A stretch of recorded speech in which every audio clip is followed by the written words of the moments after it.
So it's Christmas Eve. I'm spending time with Dr. Denise Moret. This is Microdose U. Dr. Denise, how are you? Are you microdosing on Christmas Eve? Tell me what you're doing.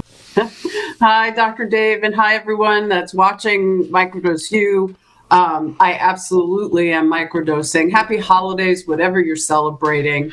But it is Christmas Eve, and yes, the plan was definitely to microdose, so I can say that, yes, I have microdosed. Well, can we go as far? Can I ask you? Because anything goes today. This is a special episode. It's a Christmas Eve episode, and whatever you celebrate, I know Hanukkah's over, Christmas is starting, but whatever you celebrate, if you don't celebrate anything, it doesn't matter. Denise, I think we should all microdose together today. I think we should get every single one of our listeners, followers, viewers, we should all have a big microdose party, and just whatever we want to microdose, we just do. And I want to just get this in there, just for legality reasons. Whatever you're doing, make sure you're doing it in an area where it's legal. So, what are we doing today? Are you doing are you microdosing LSD? Are you microdosing psilocybin? What are you doing? Well, so far, I have microdosed LSD, which for me means about 20 micrograms. So, again, about a 10th to a 20th of a full dose. And the reason I say so far is because I have the combination of the two medicines, specifically the LSD microdosing and the psilocybin. I've really learned how they can complement each other, and it can kind of, a longer day and evening, like a holiday, I might find myself adding a little something here or a little something there, which I caution people not to just do unless you really experience. But so that's why I say so far. So, I want to just say I love the idea of everyone microdosing together. There is something about the power of us all doing something, even though we're in our own separate little lives. If we all know that we're doing this, it's sort of like we come together in this really powerful microdosed way. Normally, as you know this, Denise, we go to visit my son and family in Seattle for the holidays. This year, we're not doing it. Maybe one reason is we just got back from Japan, and I just don't feel like traveling anymore. So I've got like a totally free week here, especially today, tomorrow. I don't have any plans, so I can pretty much do anything I want. This is a special day. I think anything goes today. And I don't really have to be anywhere, which is really good. That's really great. I mean, the freedom to go with the flow and not have those defined plans. Like, I love to spend time, particularly around an event like a holiday, for example, and see family. And it does sometimes require some planning, especially like you're saying, to go visit family that's a distance away. You got to make a plan, a travel plan, flights, etc., deal with holiday traffic. The beauty of not having any plan is you really can kind of just let it sort of flow and evolve as you go. And it reminds me of, it was in reflecting on us getting together here and on Christmas Eve, it reminds me of my family and the pressure that used to be as a child growing up, that it had to be the perfect holiday. And my Jewish father had to have the Christmas lights the perfect way. I mean, he was sort of like, just really obsessed about that that it has to be a certain way. The kids had to have certain pajamas when they opened their gift. Like, it was all this have to. And then there's my Italian mother, Catholic, making sure that we have the exact perfect food. And then my father's also making sure that we've said all the Hanukkah prayer. Like, it was a lot of have-tos. And there was something about the rituals that was nice. The edge of it that was not so nice was the have-to and the pressure. And it sort of took the presence and the flow away from me, away from the experience for me. So, many, many decades later, those people are all gone, and some of those traditions are there. And yet I feel like I can choose them, that I can say, well, I do want to light the menorah, and I do want to set out my table with the little Christmas balls that I always put on. I have these kind of, decorative thing, like to put them on my table. And yet I kind of am playful with it. What do I feel like doing? What do I want to do? Which is why I've said, like, I'll see what I feel like doing as far as microdosing. I do have the benefit of not having to go anywhere. That I have, my son is coming here with, his girlfriend, and I have a few friends that'll be coming over, and it's kind of very loose, In fact, people have said, "What time do you want us? What do you want us to bring? What are we going to do?" And I'm like, just show up and we'll figure it out. And people, I notice, get uncomfortable with that lack of, it has to be a certain way. So, it depends on, for me, it depends on the people. Like, we're not doing anything, at least that I know of. Yeah, let's some plans come along like a little bit later in the day that unexpected. But, when I'm with other people, okay, so getting back to what you said, like when you explained when you were a kid growing up, we had big parties with like the whole family. But I got to tell you something, it got to the point where that all became too much for me. Any kind of family gathering now is almost too much for me. And I just, I kind of, welcome the time alone that we don't have to cook for anybody. I don't have to talk to anybody if I don't want to. This is going to be great. And that's why I can just totally kick back and basically do whatever I want. And you're having your son and his girlfriend and some other friends, it sounds like. For me, that might be a little stressful. I got to tell you the truth. That could be a little stressful at this point, having people over entertaining. So I'm glad I'm not doing it. I mean, but good for you. I mean, to each his own. Yeah. And you have done, as we always say to everyone who we talk to and people that listen to the Microdose U podcast, it's really unique. Everyone's different. Everyone has their own path, and so. It's wonderful that what fits for you, and what works. And you said a key thing. It depends on the people. I could probably have about 5 people here. So plus me, 6 people. That could be a lot of people depending on the people. I specifically handpick, who fits for me and how it's going to go. Well, not necessarily how it's going to go, but how I kind of approach it. That it's fun and it's casual and it's relaxed and there aren't rules about it. So that's what sort of aligns with you, right? What aligns with me. And that could be an ever-changing thing, right? Like what works one year might not work the next year.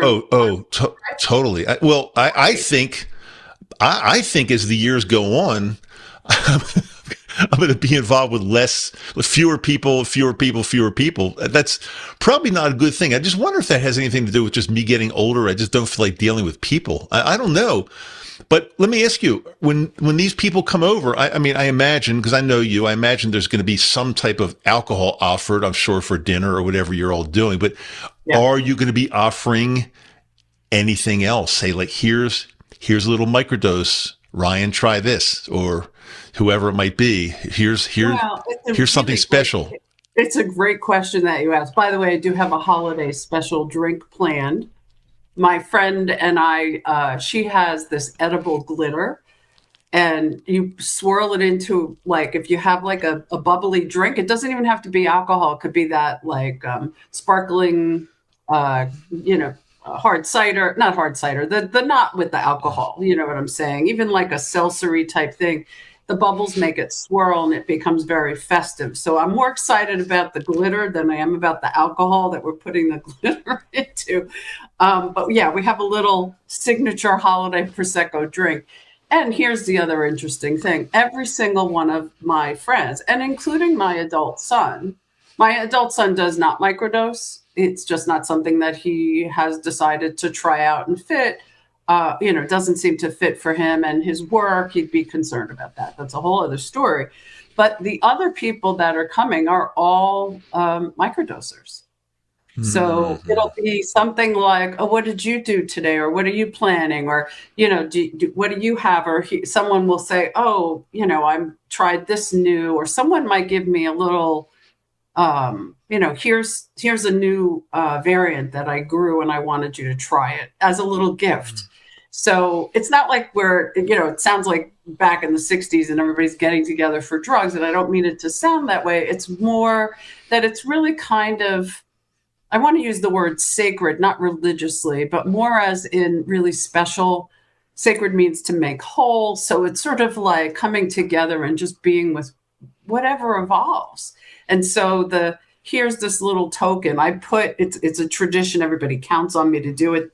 I love doing it, so I don't mind. But I put a scratch off lottery ticket under every plate. And every year, it's very funny. We pick up the plates and people go, oh, that's right. Like we forget. I set the table and I forget that I put them under there. And inevitably somebody wins. It might be $5 or whatever.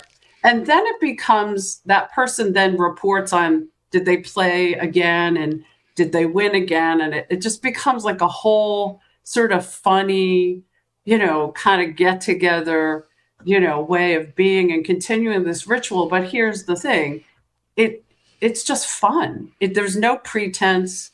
I got to tell you, so I know I'm on the opposite side of the country from you. You're in New York State. I'm in Utah. But from you, the way you're describing this, I think I could probably do it. I think I could probably come over to your place and have a good time. I know I wasn't invited. I'm not looking for an invitation, and it's too late to get on a plane right now. Too late to get on a plane, but I could probably do that. And just to let, and if anybody is brand new that's listening or watching, we're on YouTube, we're on Spotify, Apple, probably some other places too. And you think we're just like a couple of stoners just hanging around talking about drugs. It's really not like that. This is kind of a special episode. And just to give you a little bit of background, Dr. Denise Moret, my guest and my friend here today, she's a doctor of psychology. She practices psychology during the week, every weekday, and she's very, very well versed and experienced in plant medicine. I'm a retired dentist, so I do have a degree in medicine and dental medicine, and we bring our knowledge from health and life to this podcast. And Denise, I've been doing this for 4.5 years now, and Denise has been a friend of mine and with me here for more than half of that. She's a frequent guest. Denise, you head up our one-on-one coaching program, which we've had some tremendous success with, and you're always helping me with Patreon, our Patreon platform. And I got to tell you something else. Since I said that, do I talk about Patreon too much? I'm so into it and so into that Patreon family. I'm starting to think sometimes, like every time I open my mouth, I just talk about Patreon and people get sick of it. But it's hard to explain, like, the love. And let's face it, we're not here to really just talk about psilocybin, LSD, cannabis, whatever it might be. The end game, the goal is to feel better every single day. Whatever you do that with, is to live your best life, feel better every day. No depression, no anxiety, no PTSD, all of that stuff gone. So that's what we talk about. And I guess our Patreon family, there's so much love there. By the way, that's always in the show notes. The link is always in the show notes if you're curious about it.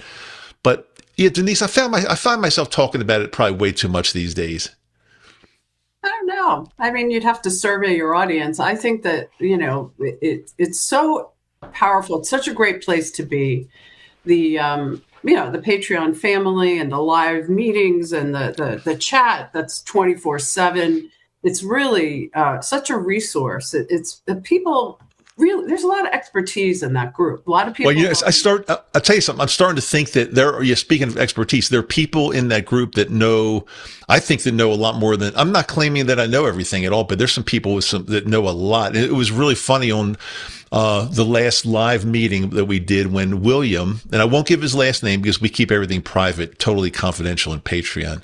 But when William did, I don't know if you were there, Denise. I can't remember if you were on that one or not, but he did a 2.5 gram psilocybin dose, which is, a decent sized dose. And he was on the live meeting with us. He was explaining what it felt like. He was totally functional. And it was really interesting to actually have somebody on the live meeting that said, I just took 2.5 grams of magic mushrooms. And here I am. I'm seeing some, maybe little fractals here and there, but I'm totally functional. It was really interesting.